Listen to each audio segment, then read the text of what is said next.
मेरी ओर से आप सभी को जय मसीह की प्रेज द लॉर्ड। इस YouTube चैनल में आप सभी का स्वागत है। आज परमेश्वर की दया और कृपा से हम आप लोगों के सामने एक वीडियो लेकर आए हैं। तो चलिए इस वीडियो को ध्यान से सुनेंगे और समझेंगे। शुरू से अंत तक इस वीडियो में बने रहे। तो आइए बिना कुछ देर करते हुए इस वीडियो की ओर बढ़ते हैं।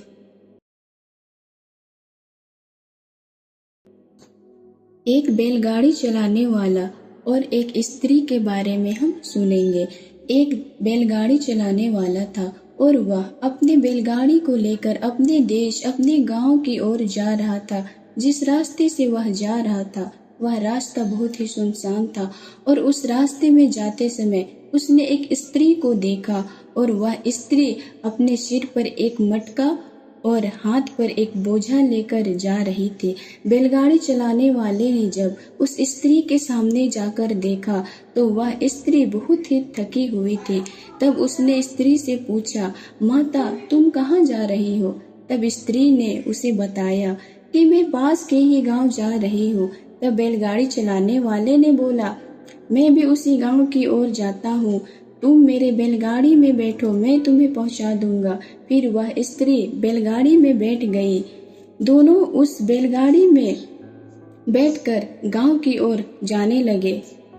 वे लोग जा ही रहे थे कि बैलगाड़ी चलाने वाले ने पीछे देखा और जब वह पीछे मुड़कर देखा तो उसने क्या देखा कि स्त्री जो अपने सर पर मटका लेकर जा रही थी और हाथ में बोझा पकड़ी हुई थी, ठीक उसी तरह सर पर मटका लेकर और हाथ में बोझा लिए हुए उस बैलगाड़ी में बैठी हुई थी।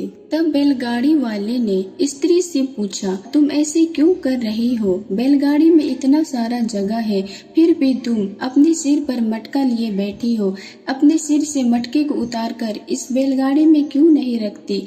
तब स्त्री ने बोला, बैलों के ऊपर पहले से ही मेरा भार है, वह मेरा वजन उठा रहे हैं और मैं नहीं चाहती कि मेरे मटके का भी वजन उठाएं। मुझ पर दया करके तुमने मुझे अपने बैलगाड़ी में बैठाया और मुझ पर कितनी दया करोगे?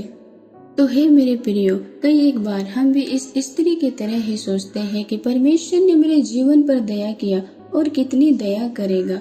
हे मेरे प्रियो, आज हमें परमेश्वर की प्रेम और उसकी दया को जानने की आवश्यकता है, समझने की आवश्यकता है, क्योंकि परमेश्वर की प्रेम और उसकी दया का कोई सीमा नहीं होता मेरे प्रियो। जैसा कि वचन में लिखा भी है, मत्ती 11 और उसके 28 पद में परमेश्वर कहते हैं, सब परिश्रम करने वालों और बोझ से दबे लोगों, मेरे पास आओ, मैं तुम्हें विश्राम दूंगा। हे मेरे प्रियो, आज हम विश्वास तो करते हैं लेकिन अपना सारा बोझ खुद उठाकर चलते हैं और अपना बोझ हम खुद उठाकर चलते हैं। इसी कारण से हम मसीह जीवन में आगे नहीं बढ़ सकते हैं। अगर हम अपना सारा प्रॉब्लम, अपना सारा बोझ, अपना सारा परेशानी परमेश्वर को बताएं तो निश्चित है कि परमेश्वर हमें हर एक प्रॉब्लम से, हर एक मुसीबत से बाहर निकालेगा मेरे प्रियो। परमेश्वर को हम ऐसे तुच्छ न जाने कि वो मेरा बोझ नहीं उठा सकता। हे मेरे प्रियो, यशायाह की पुस्तक 59 अध्याय और उसके 1 पद में लिखा भी है, सुनो, यहोवा का हाथ ऐसा छोटा नहीं हो गया कि तुम्हारा उद्धार ना कर सके। हम जानते हैं मेरे प्रियो, जो मनुष्य से नहीं हो सकता वह क्या परमेश्वर से हो सकता है। इसलिए हम संपूर्ण मन से परमेश्वर पर भरोसा रखें और अपने जीवन की सारे मुसीबत, सारे प्रॉब्लम्स हम परमेश्वर से शेयर करें, ताकि हम अपने जीवन में, मसीह जीवन में आगे बढ़ सके। परमेश्वर आप सभी को आशीष दे। जय मसीह के।